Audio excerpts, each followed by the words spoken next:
الله الرحمن الرحيم. السلام عليكم ورحمة الله وبركاته.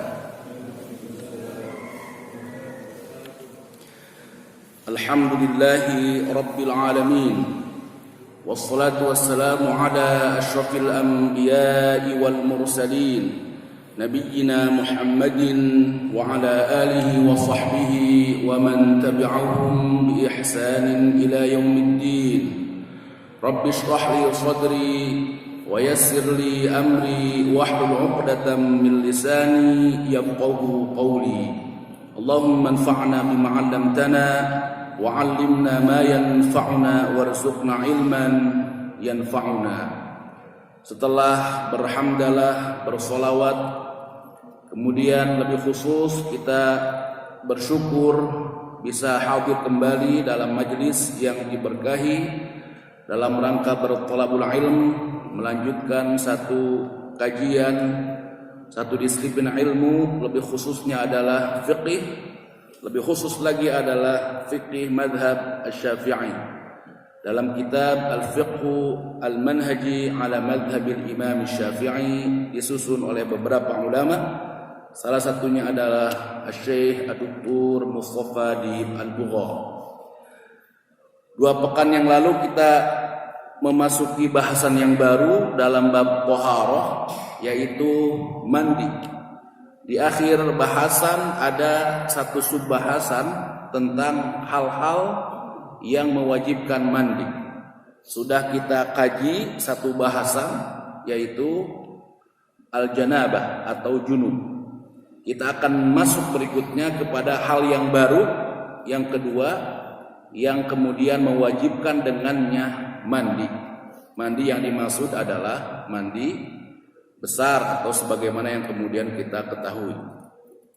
Apa hal yang kedua ini? Yaitu al-haid. Al-haid. Dalam bab fiqih judulnya al-haid. Kemudian kalau kita ambil pendekatannya secara bahasa ke dalam bahasa Indonesia, ada 2 kata yang kemudian cukup kita kenal. Satu mungkin saya kira itu yang kemudian menjadi bahasa Indonesia. Yang pertama al-haid, yang kedua haid atau al-haid, atau kalau nggak pakai haid dengan haid. Saya rasa yang menjadi bahasa Indonesia yang kedua ya, haid begitu ya, bukan haid ya, sepertinya haid. Karena tulisannya kalau dilatinkan sama, H-A-I-D. Kalau pakai bahasa Arab dimungkinkan haid, dimungkinkan juga haid, dan dua-duanya ada. Kembali saya rasa yang kedua ya, haid begitu ya, lagi haid kan begitu. Maka 2 kata ini memang berasal dari satu asal kata. Yang pertama haid sendiri, yang kedua haid. Kalau haid itu adalah darahnya, atau kalau kemudian secara bahasanya dulu sebelumnya, dia sesungguhnya adalah jeran lah kalau dalam bahasa Inggrisnya begitu. Artinya apa? As-sayalan, proses mengalir. Berarti ada yang mengalir dari satu tempat menuju tempat yang lain. Haidnya sendiri adalah tadi jerannya lah begitu dalam bahasa Inggris, proses mengalir. Maka dalam bahasa Arab kemudian ada istilah hadha al-wadi, atau al-wadi itu artinya danau. Ketika danau itu meluap kemudian mengalir, itu dibahasakan hadha al-wadi. Danau meluap kemudian airnya mengalir. Maka dari kata tadi juga, atau satu asal kata dengan hadha, kata kerjanya haid itu prosesnya. Nah kemudian diartikan lagi haid selain proses adalah darahnya langsung. Darah yang keluar yakhruj min aqsa ar-rahim, yaitu rahimil mar'ah, darah yang keluar dari rahim mar'ah paling atas, ba'da bulughiha, tentunya setelah baligh, si perempuan baligh. Kalau belum baligh maka tidak akan keluar, ala sabili shihah, dan kondisinya dalam keadaan sehat. Kalau dalam bukan disebabkan karena sakit. Fi awqatin ma'lumah, pada waktu-waktu yang tertentu. Jadi yang pertama haid. Nah, yang kemudian menjadi bahasa Indonesia yang kedua tadi haid. Kalau haid apa? Kalau haid orangnya. Istri saya lagi haid. Orangnya. Istri saya haid. Istri saya seorang yang lagi kedatangan haid. Datang bulan, lebih tepat ya datang bulan bisa, atau datang haid, bukan datang haid. Lagi-lagi ini bicara secara bahasa, asal bahasa. Kemudian kalau sudah menjadi bahasa Indonesia, lagi-lagi apakah harus dirubah? Ya, tidak harus dirubah. Haid mungkin yang dipahami oleh bahasa Indonesia itu darahnya begitu. Padahal haid adalah orangnya, orang yang sedang datang bulan. Kalaupun kemudian ada pergeseran makna, ya tidak mengapa juga. Berarti dalam bahasa Indonesia haid itu ya darahnya, ya nggak apa-apa.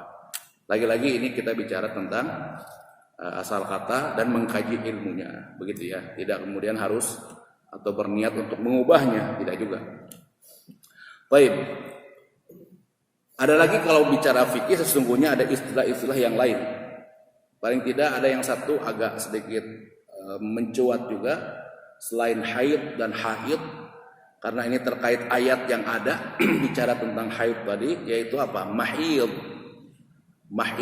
dalam ayat Al-Quranul Karim, nanti kita akan jumpai. Sekali lagi ada haid, kalau dalam bahasa fikih itu adalah darahnya, haid adalah orangnya. Dan orang yang haid, kalau kita tahu dalam bahasa Arab ada muslim, muslimah, kan begitu ya. Muslim berarti kan laki-laki, muslimah perempuan, kan begitu. Gampangnya kita jumpai ada tak yang bulat, tak marbutoh namanya. Bulat marbutoh itu artinya yang terikat. Jadi kayak ikatan, makanya bulat. Ada lagi taknya yang terbuka, namanya maftuhah. Maftuhah artinya terbuka. Ada tak marbutoh yang bulat, diantaranya paling gampang lah kalau kita lakukan pendekatan bahasa Arab. Maka itu ciri atau alamat ciri kalau kata itu adalah menunjukkan muannas atau perempuan lah begitu ya. Muslim, muslimah. Mukmin, mukminah, kan gampangnya begitu. Tapi kalau haid tidak ada kemudian haidh. Dalam bahasa kajian fikih, dalam kemudian sama mirip juga dengan kata hamil. Orang yang hamil. Bukan kajian bahasa secara umumnya. Haidhah digunakan dalam kata umum bisa, tapi dalam konteks orang yang sedang, perempuan yang sedang datang bulan tadi dapat haid, tidak disebut haidhah. Kenapa? Karena memang tidak ada laki-laki yang haid. Maka kata haid, orang yang datang bulan, orangnya siapa? Langsung perempuan. Nah, sama kayak hamil, orang yang hamil juga. Dalam kajian-kajian bahasa yang digunakan oleh ulama, tidak ada kemudian hamilah.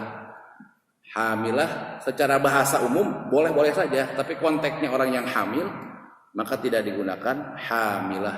Karena memang nggak ada orang keduanya. Yang hamil itu pasti adalah perempuan. Ya. Jadi nggak ada ciri muannasnya, gampangnya begitu. Tapi maknanya adalah secara lafadznya nggak ada cirinya, tapi maknanya adalah muannas. Maka dalam bahasa Arabnya nanti itu adalah muannas apa? Al-maknawi. Bukan muannas lafzi. Lafadznya nggak kelihatan muannas, nggak ada cirinya, nggak ada tak bulatnya. Maka itu namanya ya muannas lafzi. Kalau nggak ada, tapi sesungguhnya dia muannas perempuan.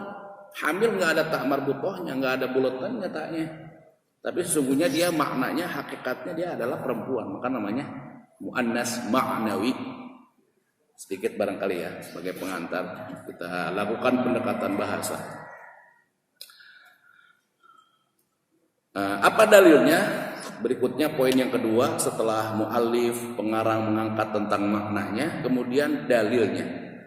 Dalilnya adalah dari Al-Quran, kemudian dari As-Sunnah. Yang pertama adalah dari Al-Quranul Karim.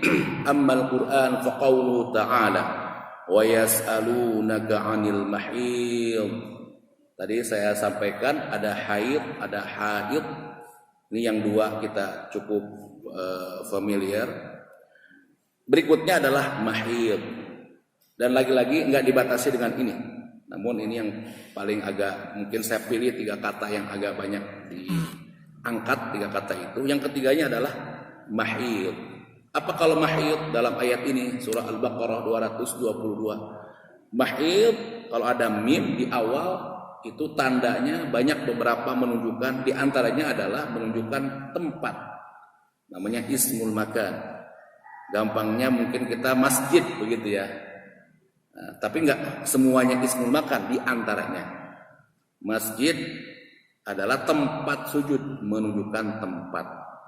Ada tempat sekolah, madrasah gitu ya, madrasah pembangunan. Dari kata darosah, belajar. Kalau ada mim di awalnya, di antaranya, sekali lagi di antaranya, itu menunjukkan tempat. Berarti madrasah tempat untuk belajar. Nah, mahid dari kata haid adalah apa? Tempat keluarnya haid, darah haid, yang kemudian kita tentunya maklum adanya. Mereka bertanya tentang tempat keluarnya haid. Qul huwa adam fa'tazilun nisaa fil mahidhi wa la taqrabuhunna hatta yaqhur. Itu adalah penyakit, jangan dekati. Fa'tazilun nisa, kalau perempuan lagi datang haid, dia ada tempat keluarnya haid dari perempuan, maka si perempuan tadi i'tizalkan, si perempuan tadi jauhi, jangan dekati. Nanti ulama berbeda pendapat apa yang nggak boleh kita dekati dari perempuan ketika dia sedang haid. Nanti ada yang mengatakan al-jismu kullu, ada semua badannya lagi haid, maka jangan dekat-dekat. Social distancing lah kurang lebih begitu tuh. Ada yang mengatakan semua badannya. Berarti kalau kita tidur ya mungkin berjauhan lah begitu, suami ke kanan, si istri ke sudut yang satu lagi. Ada yang lain mengatakan yang ini kemudian tengah-tengah sebetulnya yang diambil dalam al-madhab asy-Syafi'i. Apa yang kita jauhi dari perempuan ketika haid, istri kita ketika haid. Jadi haidnya adalah istri kita nih, bukan perempuan secara umum ya. Kalau zaman dulu saya ingat banget waktu kecil ya, ada perempuan-perempuan teman-teman kita begitu ya, teman main sudah mulai haid, jangan dekat-dekat. Begitu ya dulu ya, lagi haid jangan dekat-dekat. Ya memang kalau haid nggak haid, perempuan laki-laki jangan dekat-dekat. Jadi sehingga kalau pas haid jangan dekat-dekat, pas udah nggak haid ya main lagi seperti biasa. Ya kalau dengan laki-laki perempuan ya memang jauhi yang namanya ikhtilaf. Maksud ayat ini adalah siapa? Suami kepada istrinya. Kalau istrinya lagi haid jangan dekati dulu. Pertama pendapat mengatakan badannya semua, pendapat pertengahan. Yang ini kemudian menjadi pendapatnya atau pendapat yang diambil dalam al-madhab asy-Syafi'i, yaitu apa? Ma baina as-surrah war rukbah. Anggota badannya di antara pusar dengan kedua lutut atau lututnya. Maka selain itu, mohon maaf, suami dengan istrinya bermulaqabah ataupun bercanda, muqaddimah syahwat, melakukan muqaddimah syahwat di luar dari anggota itu boleh-boleh saja. Bagian atasnya mohon maaf misalkan, maka boleh-boleh saja. Ini yang diambil dalam mazhab Asy-Syafi'i. Maka ketika mendekati area ini di antara pusar dengan lutut ini, hukumnya adalah haram. Hukumnya haram, tidak boleh. Dalam mazhab Syafi'i terutama dalam al-qaul al-jadid, pendapat yang baru. Pendapat yang baru di Mesir. Kalau pendapat yang lama ini enggak terlalu familiar, waktu di Irak itu hukumnya enggak sampai haram, hukumnya makruh. Jadi al-Imam Asy-Syafi'i mungkin di muqaddimah dulu punya pandangan al-qaul al-qadim dengan al-jadid, yang lama dengan yang baru. Kesimpulannya yang baru-baru itu banyak menasakh, sekian persen begitu, banyak menasakh, banyak menghapuskan pendapat-pendapatnya yang lama, sehingga yang digunakan adalah yang baru. Maka dalam masalah haid pun yang mungkin bertahun-tahun kita tahu, nggak boleh kita mendekati istri kita di antara pusar dengan lutut, dan hukumnya adalah haram. Nah, ini adalah pandangan yang barunya. Ya. Ada kitab namanya apa? Al-Imam Asy-Syafi'i baina qaulaihi al-qadim wal jadid. Imam Syafi'i, Al-Imam Asy-Syafi'i di antara pendapatnya yang lama dan baru. Disertasi doktor di Al-Azhar. Yang mengarangnya siapa? Orang Indonesia, Dr. Nahrawi Abdus Salam. Orang mana? Orang Al-Mughni, atau cucu atau anaknya Guru Mughni di Kuningan. Thaibah. Maka jauhi. Ada pandangan yang lain, yang dijauhi itu apa? Tempatnya saja. Tempat yang keluar darahnya saja. Ya, jadi sejengkal ke atas barangkali dari tempat tadi masih boleh. 2-3 jengkal, 2 jengkal ke bawah masih boleh. Tempatnya saja. Sekali lagi yang diambil adalah dalam madzhab Asy-Syafi'i yang tengah-tengah di antara pusar dengan lutut. Wala taqrabuhunna hatta yaquru. Kalau perempuan-perempuan tadi istri-istrimu lagi haid, maka jangan engkau dekati dia atau mereka sampai mereka istri-istrimu yaquru, sampai bersih kembali, sampai suci kembali. Fa idza tatahharna, kalau udah suci maka silakan deh. Fa idza tatahharna fa'tuhunna min haitsu amarakumullah. Silakan engkau dekati, silakan engkau datangi, tentunya adalah sesuai dengan apa yang Allah perintahkan. Tidak mendatangi dari hal-hal atau dari arah yang tidak diperbolehkan. Dari kubul, dari dubur misalkan, maka ini haram, tidak boleh. Baik. Maka dari pandangan ini kemudian ada ulama yang mengatakan ada dalam fikih tentang apa? Berapa minimal seorang suami maksimal seorang suami harus mendatangi istrinya? Karena urusan mendatangi istri ini adalah bagian dari nafkah juga, kewajiban juga.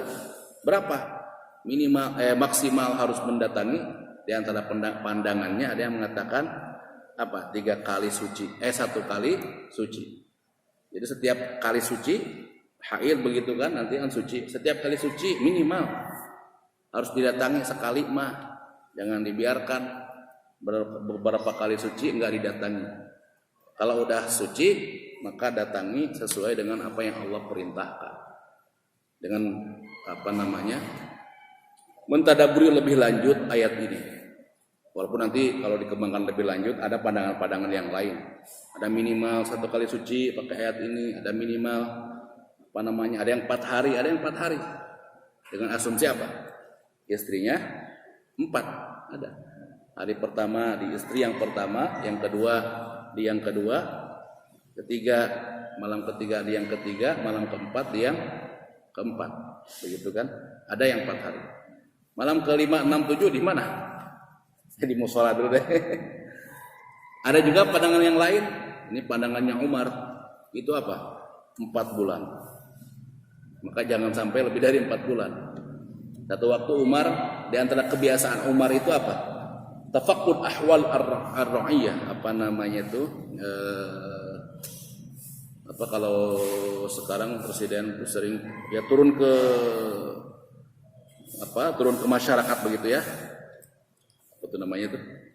Itu yang dilakukan oleh Umar. Satu waktu Umar sering kemudian dan melakukannya itu pada malam hari. Banyak cerita Umar tentang tafaqud ahwal ar-ra'iyah. Pengen tahu keadaan ra'iyah atau rakyatnya atau masyarakatnya. Nah, di antara yang terjadi adalah seorang istri yang kemudian mengeluhkan bahwa suaminya pergi ke medan perang sudah lama, dia kesal lah begitu dengan kebijakan ini. Maka Umar kemudian menanyakan kepada anaknya Hafsah, sebetulnya kam tasbir al-mar'ah ala zawjiha, perempuan itu sebetulnya berapa lama bersabar? Ya kata Hafsah apa? Syahron au itsnain au tsalatsa. Kalau udah masuk sebulan, 2 bulan, 3 bulan lah. Kalau udah masuk keempat, nafada as-sabar, udah hilang tuh kesabaran. Maka qaror Umar kebijakannya kalau yang pergi ke medan perang itu 4 bulan saja. Sebulan perjalanan panjang, 32 bulan di sana, 1 bulan perjalanan pulang. Karena melihat beristiqra, melihat kejadian ini, maka diberi aturannya 4 bulan saja. Baik.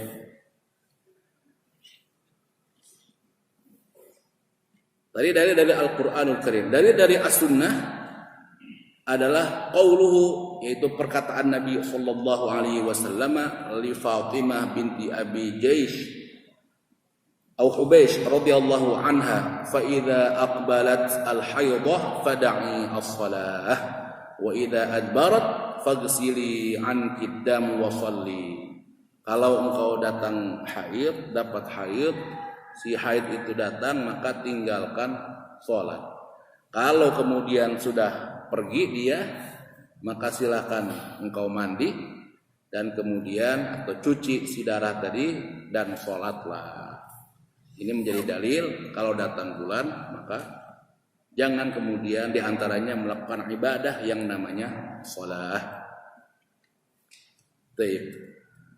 Yang ketiga, al-mu'allif mengangkat tentang sin al-bulu. Orang haid di awal tadi erat kaitannya dengan baligh, karena dia menjadi satu ciri pertanda dinyatakan seorang perempuan sudah baligh. Nah, terkait kapan dinyatakan perempuan atau kemudian dikaitkan lagi dengan laki-laki dinyatakan baligh, maka diangkat oleh mu'allif pengarang di sini, karena tadi di antara cirinya kalau perempuan datang haid. Yang pertama dimulai dengan al-awwal al-ihtilam. Dinyatakan haid yang pertama adalah disebabkan karena bermimpi. Al-ihtilamu bi khurujil mani. Dalam mimpinya atau mimpinya tadi kemudian menyebabkan keluar mani. Jadi mimpinya bisa jadi mimpi sesuatu enggak keluar mani, maka belum dinyatakan dia baligh. Tapi mimpi pertama kali dan sampai mengeluarkan mani, maka dinyatakan baligh. Dan itu berlaku bin nisbah lidzakari wal untha, laki-laki atau perempuan. Laki-laki atau perempuan, ya. Nanti ada laki-laki saja, ada perempuan saja. Ini yang laki-laki atau perempuan, poin pertama sama, berlaku baik laki-laki ataupun untuk perempuan. Itu apa? Bermimpi yang sampai kemudian mengeluarkan mani. Yang ketiga, ru'yatud dam bin nisbah lil untha. Ini yang menjadi bahasan kita. Melihat darah. Darah apa? Darah haid. Maksudnya melihat ini keluar dari dari dirinya, bukan dari orang lain, bukan melihat begitu. Maksudnya adalah melihatnya tentu keluar dari mana? Dari dalam atau dari dirinya. Ini untuk perempuan. Wal waqtul ladzi yumkinu an yahsula fihi al-ihtilam aw al-haid fa yakunu qad tahaqqaqa al-bulugh wa huwa istikmal 9 sinin qamariyah min al-umur. Kemudian ada lagi indikasi berikutnya dari umur.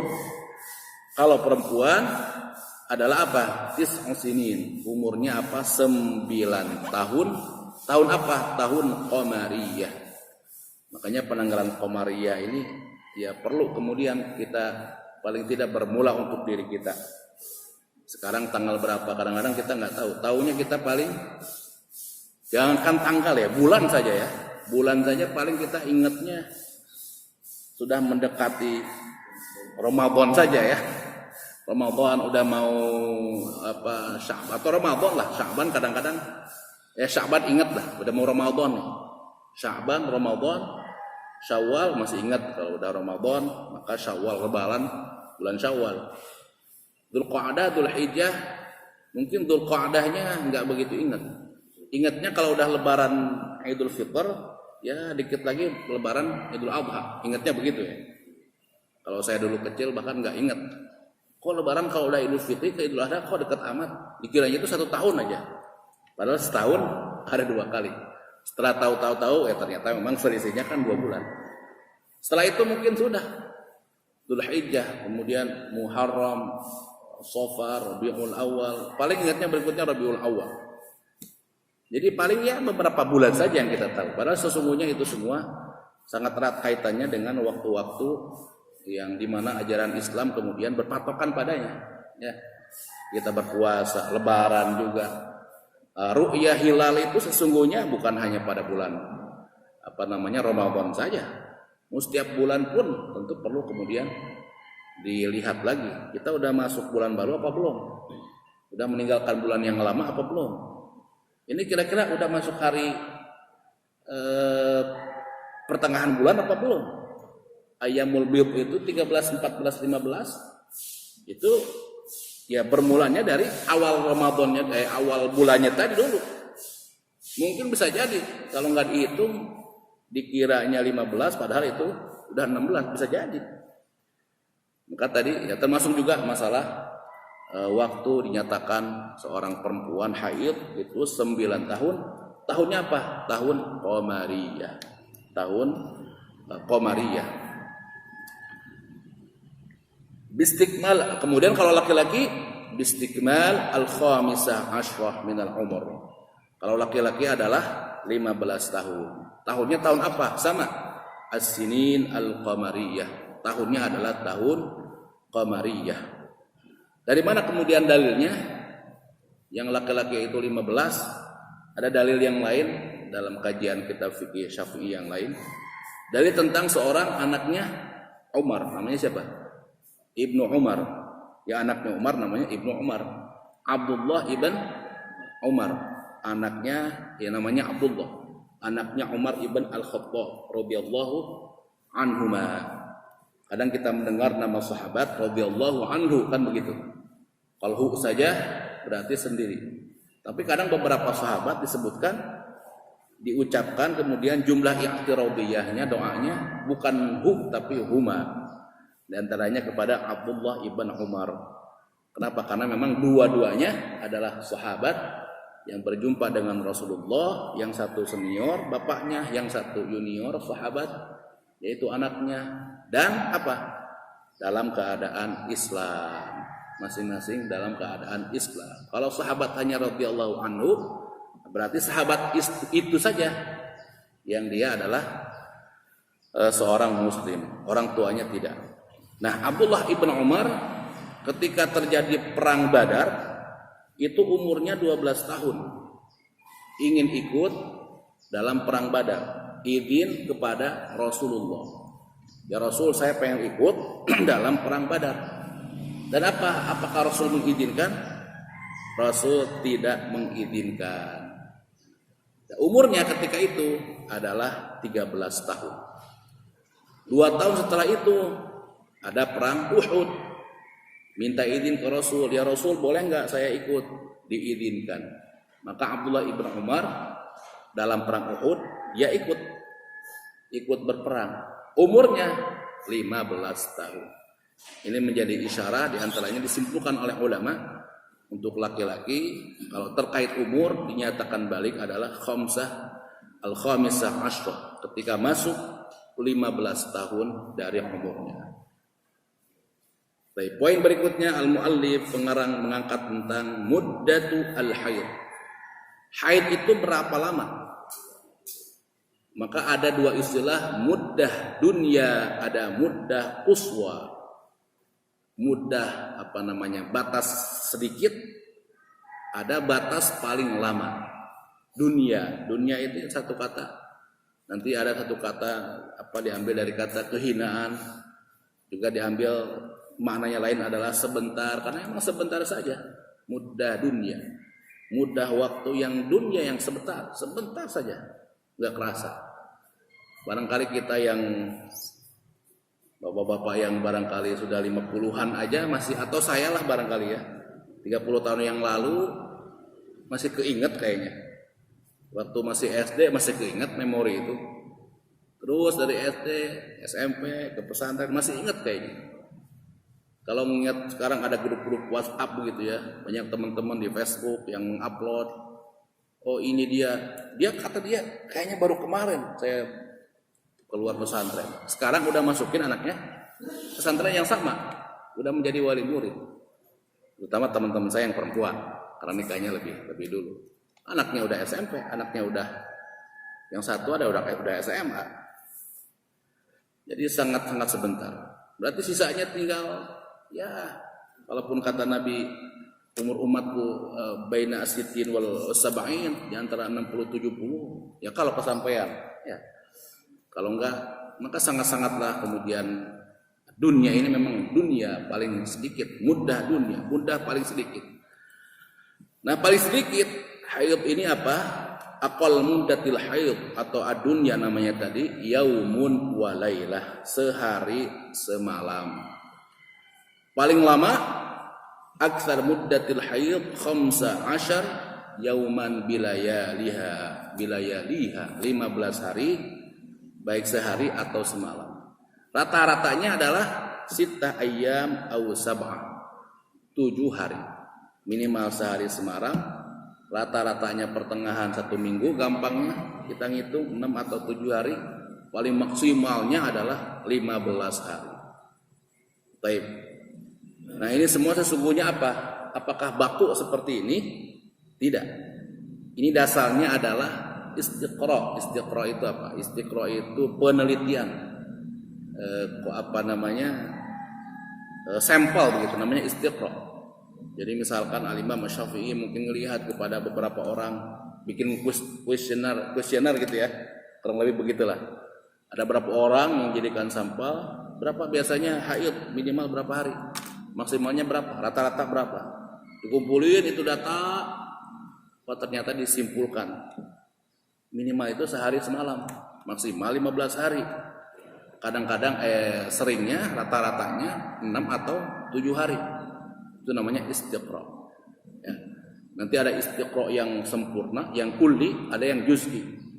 Yang sempurna berarti semuanya diteliti orang Indonesia secara madhab rata-rata apakah betul Syafi'i atau ada madhab yang lain. Maka semuanya diteliti, orang yang muslim dikasih mungkin kertasnya, madhabnya apa misalkan. Ada yang juz'i beberapa orang sampel. Kayak pemilu itu ya.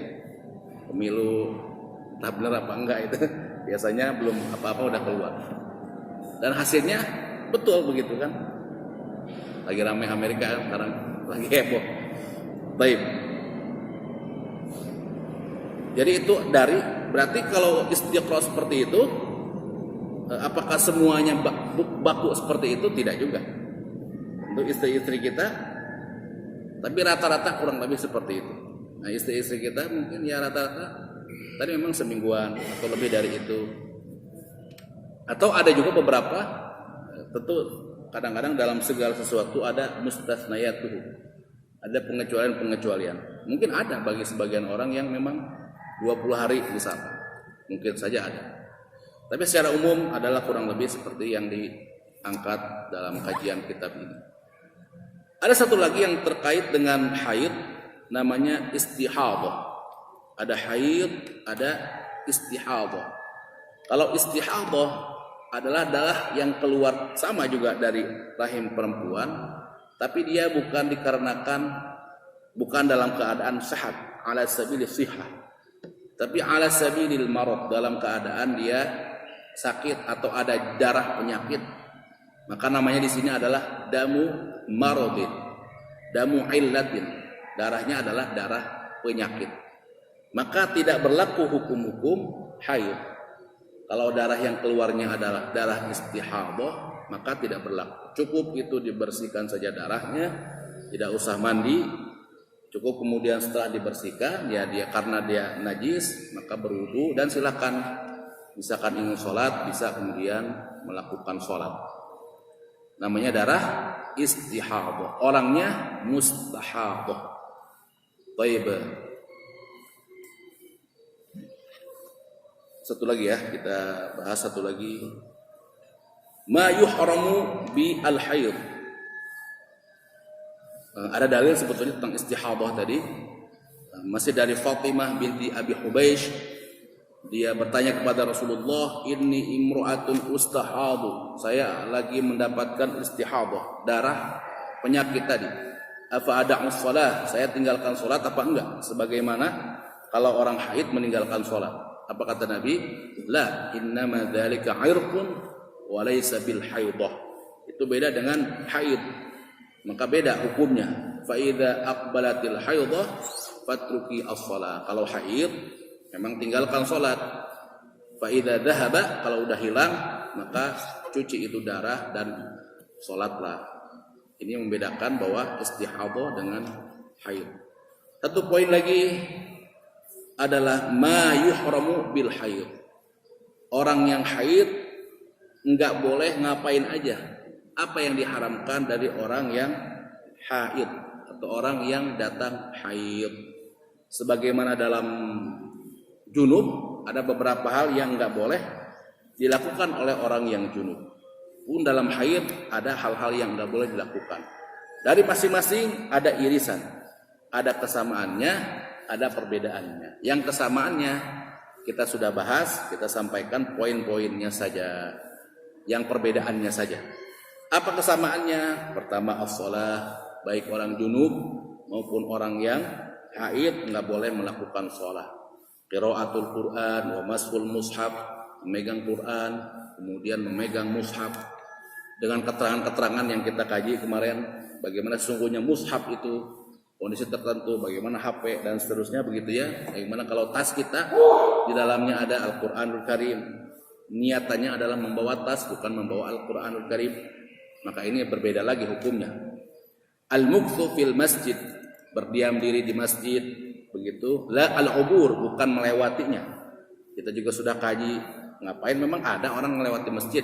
Ada sejarah tertentu bagaimana zaman dahulu sesungguhnya orang melewati masjid karena memang ada keperluan. Ini sama irisannya dengan orang yang junub. At-tawaf juga orang atau bertawaf, melakukan tawaf sama baik junub ataupun orang haid tidak boleh melakukan at-tawaf. Nah, yang kemudian menjadi kekhususan diantaranya apa berikutnya? As-shaum, apa berpuasa. Nah, orang junub berarti apa? Boleh berpuasa. Nah, dia junub malam harinya belum mandi wajib, belum mandi besar begitu, terus sampai ngelewati fajar. Padahal kan berpuasa mulainya dari fajar. Kita meninggalkan dari segala yang membatalkannya, meninggalkan makan, meninggalkan minum, meninggalkan dari kita melakukan hubungan atau aljima.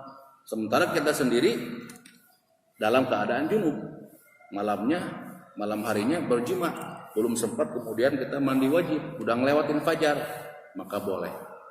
Tidak seperti as-shaum. Namun ada keterangan yang lain dalam Bidayatul Hidayah kalau tidak salah, tetap yang paling utama adalah kadang-kadang orang dengan alasan ini, dengan alasan boleh, akhirnya nggak apa-apa lah, mandi ntar aja mandi, habis subuh juga nggak apa-apa. Dengan alasan itu kadang-kadang orang, ya hukumnya boleh saja, boleh. Namun diingat di situ ada keterangan dalam Bidayatul Hidayah kalau tidak salah ya, dalam kajian fikih Syafi'i yang lain, tetap yang paling utama adalah sebelum fajar kita sudah mandi. Yang paling bagus, yang paling afdal. Bukan bicara boleh nggak boleh, yang paling afdal. Ya secara logika pun masuk ya. Yang paling afdal kita kalau udah fajar ngapain? Ke masjid kah? Waktu kalau baru fajar baru kita mandi segala macam, nanti telat ke masjidnya. Kan begitu. Ya dari satu sisi saja sangat masuk akal. Lebih afdal. Ini maksudnya apa? Barangkali ada orang yang kemudian menjadi merasa ini boleh apa enggak, boleh apa enggak. Maka disitulah ada ilmunya. Nggak usah kalau begitu saya nggak usah puasa. Saya masih dalam keadaan junub. Nah tidak seperti itu. Baik as-shaum. Maka kalau shaum puasa atau orang yang haid tidak boleh kemudian melakukan puasa. Fala yajuzu lil haidhi an tasuma fardhan wala naf'an. Enggak boleh orang haid melakukan puasa, baik puasanya yang sifatnya fardu, yang wajib maupun yang nafal, maupun yang sunnah. Apa hadisnya? Hadis dari Al-Bukhari dengan Muslim, an Abi Sa'id radhiyallahu anhu, anna Rasulullah sallallahu alaihi wasallam qala fil mar'ah wa qad su'ila an nubsani diniha. Perempuan itu yang kita tahu dengan laki-laki bicara kesempurnaan agama, perempuan itu dalam menjalankan syariat itu setengahnya, perempuan setengah. Keberagamaannya itu setengah, berkurang. Kan begitu ya, nukson, berkurang. Maksudnya apa berkurang dalam keberagamaannya? Alaysa idza habat lam tusalli wa lam tasum. Di antaranya apa kata Rasul? Ya contohnya ketika haid maka dia tidak sholat, ketika haid dia tidak puasa. Istrinya haid, dia nggak sholat, dia nggak berpuasa. Suaminya tetap sholat karena nggak dapat haid. Suaminya tetap puasa karena nggak dapat haid. Ini juga kemudian yang menjadi atau perlu menjadi catatan. Kadang-kadang terutama untuk istri-istri kita, kadang-kadang karena enggak lagi sholat, karena haid tadi, kemudian enggak lagi sholat, kemudian enggak berpuasa, tapi yang dihadirkan malah apa? Kemalasan-kemalasan yang lain. Atau remaja-remaja itu. Kalau yang saya dengar itu dulu malah apa? Nonton bioskop begitu ya. Nonton bioskop itu kan ternyata ada jam-jam yang nanggung jam sholat. Ini saya dengar cerita ini dari mulai remaja dulu tuh. Biasanya kalau lagi haid nonton aja. Sehingga pas waktu adzan, pas waktu sholat nggak perlu terpotong, santai aja. Nggak lagi sholat. Dan mungkin banyak dikiaskan dengan hal yang lain. Malah diisi dengan hal-hal yang bersifat melalaikan. Padahal tetap kembali kepada kaidah yang lebih utama lagi, fastabiqul khairat. Ini berlaku mau laki-laki mau perempuan. Kita berlomba-lomba dalam menghadirkan kebaikan. Bahkan bukan hanya khair, tapi khairat, kebaikan-kebaikan. Maka artinya kata Syekh Utsaimin dalam Riyadhus Shalihin bahwa al khairat itu atau abwabul khairat, bab-bab pintu kebaikan itu banyak. Maka ketika lagi haid nggak bisa sholat, masih bisa melakukan bab-bab pintu kebaikan yang lain. Yang lain apalah, tidak perlu kita sebut, banyak kan pintu-pintu kebaikan. Lagi haid nggak bisa puasa, ya bisa lakukan pintu-pintu kebaikan, lakukan kebaikan-kebaikan yang lain. Ya. Dan ada satu dari sini juga kemudian ditadaburi, katanya kenapa di antara sebab perempuan banyak di neraka, yaitu katanya karena kekurangan agamanya. Pas lagi dia nggak melakukan syariat, malah kemudian melakukan kelalaian. Wallahu alam, kalau itu sih kita tidak tahu ya, karena kita masih urusan yang paling enggak itu mengingatkan, jangan sampai terutama untuk istri kita bermulai ketika datang haid jangan sampai kemudian menghadirkan hal-hal yang melalaikan diri. Baik, 5 menit lagi ya biar sampai suruh. Berikutnya adalah yang ketiga, atau ada keterangan yang lain, hadis yang lain adalah Fanukmar, ini hadis dari Aisyah sangat masyhur radhiyallahu anhu. Apa kata Aisyah, ibunda Aisyah? Kana yusibuna dzalika ma'a Rasulillah fanukmar biqada'is shalah wala nu'mar biqada'is shaum wala nu'mar biqada'is shalah. Haid dari zaman dahulu pun sudah terjadi, perempuan-perempuan di zaman Nabi sudah terjadi, maka perkara ini juga banyak kemudian menjadi permasalahan, dipersoalkan, ditanyakan kepada Nabi apa yang dilakukan, apa yang enggak dilakukan. Di antaranya dalam hal ini apa kata Sayyidah Aisyah, ibunda Aisyah, kami ketika haidnya sudah selesai, kami diperintahkan untuk mengqadha shaum. Shaumnya kan tadi ditinggalkan ketika haid. Haidnya sudah bersih, maka kami diperintahkan untuk mengqadha shaum dan kami tidak diperintahkan untuk mengqadha salat. Dari sini juga kemudian ada khilaf di antara ulama, kalau shaum itu ada qadha-nya, kalau puasa enggak ada. Kalau puasa shaum ada diqadha, kalau puasa enggak diqadha. Nah, ini kan pembahasan yang sampai sekarang enggak selesai-selesai memang ya. Ya biarkan kemudian saling berlapang didi. Ada yang mengatakan sholat harus diqadha juga dengan dalil. Ada yang mengatakan sholat nggak boleh diqadha. Yang diqadha adalah puasa saja. Karena sholat mah waktunya udah tertentu. Karena kita bermauquta. Sholat itu waktunya sudah tertentu waktunya. Zuhur waktunya sekian, asar sekian. Di luar itu ya udah lewat. Nah, kemudian bagaimana kalau ada hadis orang yang kemudian melakukan sholat karena terlupa atau tertidur, maka fal yusolli idza dzakaraha. Nah, hadis ini kemudian berbeda memahaminya. Al-ikhtilaf fi fahmin nusus, beda memahaminya. Itu adalah sholat adanya bagi orang yang lupa. Jadi ada qadha, ada itu apa? Ada langsung pada waktunya. Qadha di luar waktunya. Maka barangkali waktu kecil terbiasa melantulkan, melafalkan niat sholat ya. Ada usolli fardhu subhi arba'a raka'ataini mustaqbilal qiblati, adaan. Waktu kecil ya, barangkali ada yang pernah menghafalkan itu adaan. Apa adaan itu? Kontan, langsung pada waktunya. Kayak kita tadi itu namanya adaan. Di luar waktunya namanya qadhaan. Nah hadis tadi dipahami oleh yang mengatakan nggak ada qadha. Karena itu memang secara khusus hadisnya orang yang terlupa memang waktunya ketika dia ingat. Maka itu adanya bagi orang yang lupa. Nah, kalau yang mengqadha dalilnya apa? Tetap kembali kepada pemahamannya. Waktunya kapan? Tetap walaupun dia lupa kapan itu dia. Dikerjakannya di luar waktunya. Dia kelewatan subuhnya, sudah duha. Nah kapan dia ngerjakan subuhnya? Di luar waktu subuh, yang namanya itu qadha. Jadi nggak selesai. Ya, paling nggak kalau dalam mazhab Syafi'i yang kita tahu mungkin di masyarakat ada qadha salat, memang dalam mazhab Syafi'i. Imam Nawawi dalam Al-Majmu', Syarhul Muhadzab, Ibnu Hajar Al-Asqalani juga pemahamannya ya seperti itu mazhab Syafi'i. Di dalam kitab Fathul Bari. Jadi hadisnya sama tapi memahaminya berbeda. Nabi pulang dari perang itu ya, Nabi pulang berperang terlelap, dibangunkan kemudian oleh Bilal, itu sudah lewat, berlelah sekali. Bagi yang mengatakan tidak ada qadha, itu karena tadi sebabnya adalah khusus, karena terlelap benar-benar walabahun naum, terlelap tidurnya memang betul-betul terlelap, bukan karena kelalaian. Maka sekalipun bangun atau sholatnya di luar waktunya, maka itu adanya bagi yang melakukan sholat tadi. Nah bagi yang mengatakan qadha, kembali kepada waktunya.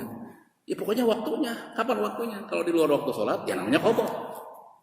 Jadi biarkan itu menjadi ranahnya ulama-ulama kita. Nah, kita di antara tugas kita apa terus? Kemudian kita berthalabul ilm, meningkatkan kualitas kita, meningkatkan status kita dari yang bertaklid, kemudian mengamalkan dengan mengikuti ilmunya. Namanya apa? Muttabi'. Satu lagi yang kemudian tentu khusus kemudian bagi orang yang haid nggak boleh melakukan adalah apa? Al-wat'u ay al-jima' wal istimta' wal mubasyarah bima baina as-surrah war rukbah. Tidak boleh kita al-wat'u atau al-jima' atau berhubungan badan, bersenggama atau juga beristimta', istimta' itu bernikmat-nikmat begitu ya. Bermula'abah, bernikmat-nikmat dengan istri kita bima baina as-surrah war rukbah yang tadi kita di awal kita singgung ya, di antara surrah dengan rukbah, di antara pusar dengan lutut kita. Maka selain itu diperbolehkan. Sekali lagi ini adalah dalam al-madhab asy-Syafi'i, terutama dalam pandangannya yang baru atau al-jadid. Baik, ini saja kurang lebih. Setelah janabah kita kaji tentang haid ini. Silakan ada yang menambahkan. Fadhol.